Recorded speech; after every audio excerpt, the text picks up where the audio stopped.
For many of Valdosta's homeless neighbors, winter isn't just uncomfortable, it can be flat out dangerous. And many neighbors tell me that they're just relying on a blanket and a prayer to get them through the winter season. I'm Malia Thomas, your neighborhood news reporter here in Valdosta, taking a look at some of the options these neighbors have. I'm homeless. I ain't got nothing. I live outside. In these elements, trying to survive. I take you guys, you want to go for it? Meet George Griffin. I first spoke with him about the rising need for food in our community. But what he shared next was far heavier. Griffin is homeless, living outside night after night, trying to rebuild his life after a prison stint that's made finding work nearly impossible.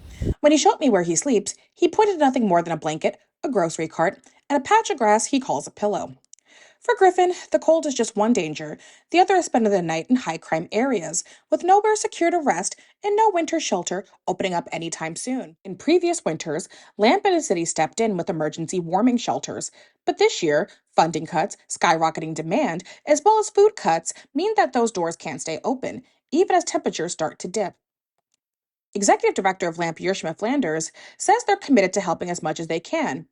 But operating a full overnight shelter requires resources far beyond what is currently available. A lot of times when it comes to those other places, like maybe churches or and things like that, there has to be a declaration of emergency, either established by your mayor or an ask to the emergency management system. That is one of their tools that they do have, is to be able to go through their EMA director, who can ask for assistance from the American Red Cross or the Salvation Army as far as that's concerned.